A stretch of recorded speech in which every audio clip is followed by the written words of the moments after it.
Bahagi ng mundo ng laro. May kosa mas matindi pa sa mga ego at Isang dalagang Pilipina. May nakita kong isang babae.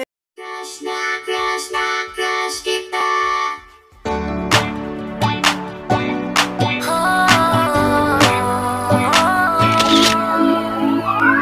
10 years later. Alam mo yung pagkakaganda nitong bunso natin, ano?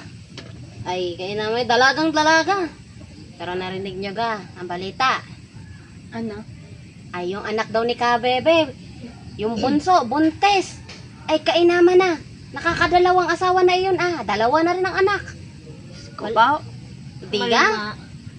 Oh, ano kayo masasabi mo doon? Ikay dalaga din. Ano? Ay, hindi tutulad. Ay, mabuti lang nagkakaintindihan tayo. Kaya masasabunutan ka na wala sa oras. Ay, Kaya wala ka napapatunayan sa buhay. Di ka, Rosan? Oh. Diyan naman. Ay, nako.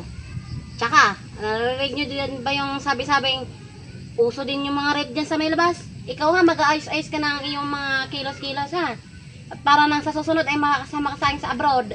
Sinasabunutan mo naman, Sa daming kuta nga na rin. Oh, ang dami-dami eh. Pagkakadami, di, ano, iisa-isahin ko rin. Kaya, pagkakasarap. hindi mo gagayanin. Ba't ka nagagayan sa iyong kapatid, ha? Sino ka sa atin nakakatanda? Ikaw, wala ka ng...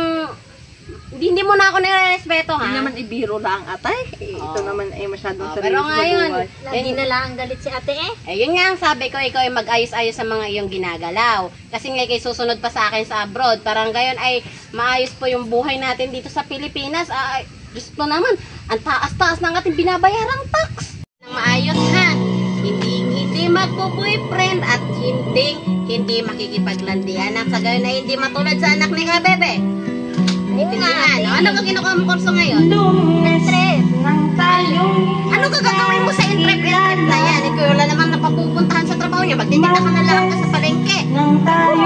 Ay, aba naman. Ano yun na lang yung Ikay, ayos-ayos eh. Hindi ka makakagaya-gaya ka sa iyong kapatid, ha? Pinta na na si ate. O, ikaw kay Rosa, wala ka gawin. Rosan!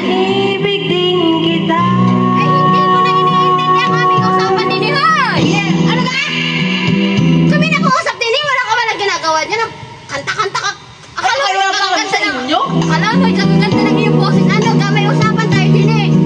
Mga po. Ay! Ano ka na? Makinig ka nga, ate. Ano ka naman? Ano ka? Tayo nagkakaisa din eh. Magkakapatid. Ganyan-ganyan ka, ha? Bakit ganun laging abroad? Ikaw wala ba kayo mararating diyan? Sa lagi yun ang magandang usapan. Ikaw naman ay hindi ka nakikita sa akin. At tagal-tagal ko nang pinagsasabi na sumunod ka sa akin. Ikaw ngayon, hindi ka matulad sa pagsasabi ko. Ano ba? Nakanda! Hindi naman tingnan ka na iyong boses, ha? Ay, iyo ko sa iyo. Malaki ka. Hindi ka! Ano ka? Hoy! Lagi na lang.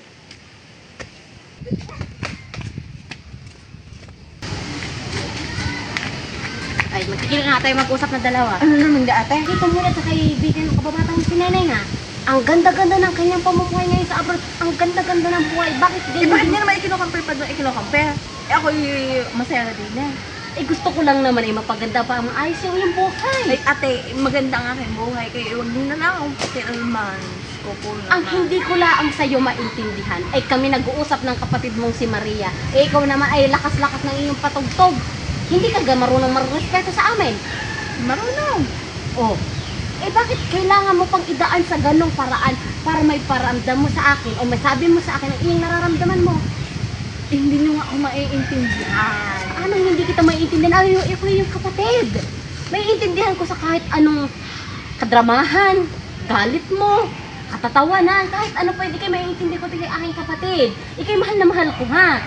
Kung sinabi mo laang sa akin na ayaw mo umalis sa Pilipinas at ayaw mo umalis sa Pilipinas at gusto mong mag-abroad na laang, ikay susuportahan ko naman. O, ba't ka natatawa?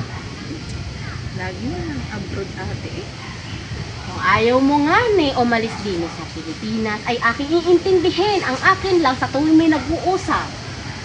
Huwag mo sanang gawing hindi ka rin respeto ang iyong mga inaasal. Alam mo, nag-uusap kami ng iyong kapatid eh. Okay, pasensya na ate, hindi na mauulay. Oh, ngayon, pinapatawad na kita kahit anong pang gawin mong pagkakamali, papatawarin pa rin kita. Ngayon ay humingi ka rin ng pasensya sa iyong kapatid, ha? Oo, ate. Oh, kung ayaw mo talagang umalis din sa Pilipinas, ay yun ang aking intindihin. Ako magsusuporta pa rin sa kung ano yung mga pangailangan mo. Intindihan? Sige, ate. Hindi ka, nadadaan na mas magandang usapan. Hindi mo na kailangan mag-walk out, hindi mo na kailangan magpatugtog ng walang katapusang favorite mong kanta na yan. Ano gayon? Samilat sa pool. Ganon gayon? Lunes. Ganon. Si ate naman. Oh, sige na, tayo bati na. Huwag ka nang mag ganon-ganon ha. At hindi bagay sa'yo papangit mo. Gumaya ka sa ate mong maganda.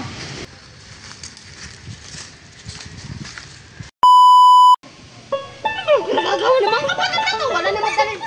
Magkasing-dating na ang maayos sa buhay nila. Oh.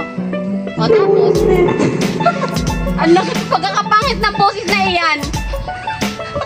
Oh my